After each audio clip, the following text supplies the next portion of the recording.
Yeah, I mean, how annoying is that? It's closed for a bloody holiday. And there's nothing I can do. I'm leaving tomorrow. I've already paid for the bloody train. Yeah, oh dear. Never mind. So that's that done. I can't see the museum, unfortunately, guys. So sorry about that. There is a museum here. It looks really nice, but it's bloody closed. So yeah, nothing you can do about that one. So a quick snapshot of Pondicherry. Hotels, even at peak season, this is peak season, this is Christmas week, so very, very busy here. It's 1,000 rupees a night for a hotel. Ask the tuk-tuk driver at the bus station. If you want a hotel, pay the commission. They'll probably charge you 100 rupees. I promise you that is the best, cheapest way to get a hotel in Pondicherry. In fact, it's probably the easiest way to get a hotel in India now.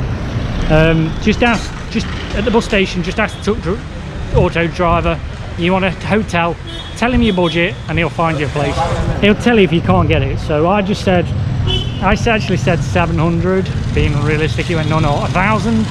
Okay, so go to the first place, I want 1,500, no more. But I got second place, 1,000. Free Wi-Fi, own room, bathroom, not great, but pretty clean. Run by a French guy as well. That's this one here. Food is pretty expensive. You're looking, if you want Western style food or restaurant, most of the restaurants here, it's looking like 200 per meal, which still isn't that bad, but yeah, around that money.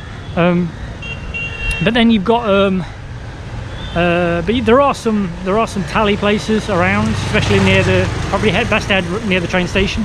That's where my hotel is, very near the train station, so just head towards the train station and you'll find some cheap food around there for maybe 100 to 140. Still not that cheap, but it's cheaper. You know, you have to understand this is one of the most expensive places in India, so fruit, vegetables, everything's expensive. So but yeah, so that's kind of the breakdown. You can walk around the French Quarter.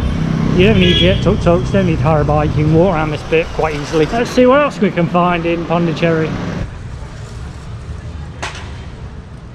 So this is the Old Lighthouse. It's right, if you want to find it, it's right next to Mahatma Gandhi's statue, so you can't really miss it.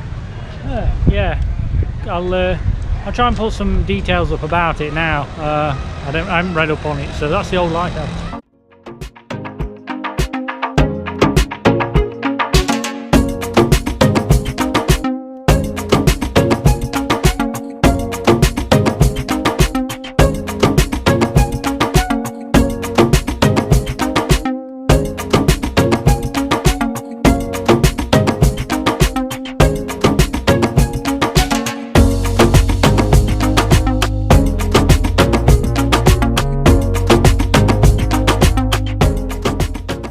So quite a nice little park to come out and chill. There's loads of seating. So yeah, if you want to come and relax, read a book. It's not overcrowded, not in the daytime, you know. So yeah, if you want to come and relax, then yeah, it's quite a nice place to come and just chill out. So you can see behind me in the French Quarter, there's lots of history and old cannons, and you know, the architecture is beautiful. They have been doing this place up quite a lot, so a lot of the buildings, some of the buildings like this one, look, you can see it needs renovation. But then if you look on the other side, this one's been renovated, so it's kind of a mixture of old and new, but the buildings are still original, but yeah, but they're not, some have been done up, some haven't.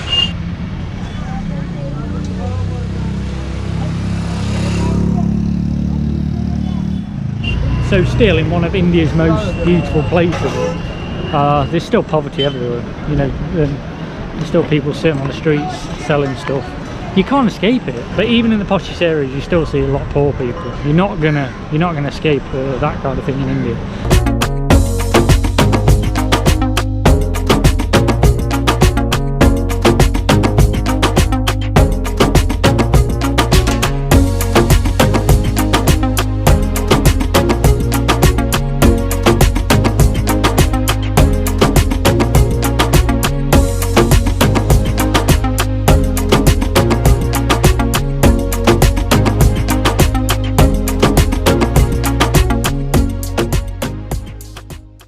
So if you've ever been to the west coast of Ireland, this is what it reminds me of, the wild Atlantic way. It's really, really rough seas here. And I can understand why they won't let people swim.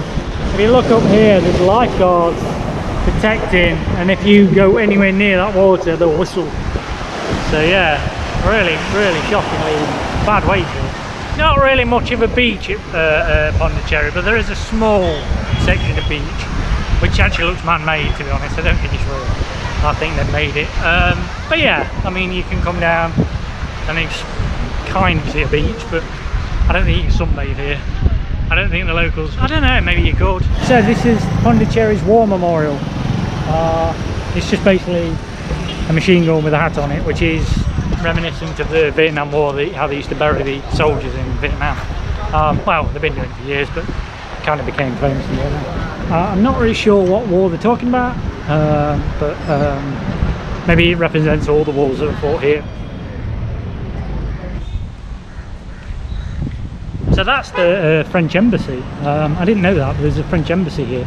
It does say on the Lonely Planet if you want to do like a heritage walk, then you can start here. So this is the place you would start the walk.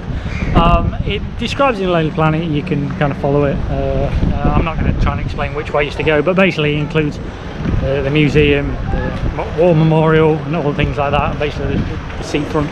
So that's pretty much, I think that covers most of the things in the French Quarter. I think there are more things, but obviously, yeah, there's quite a few to see. But yeah, it's been quite an interesting day. So I think that's coming to the end of today, guys, because it looks like it's going to start raining soon. So don't really fancy getting caught out in the rain. So I'm going to start walking back to my hotel.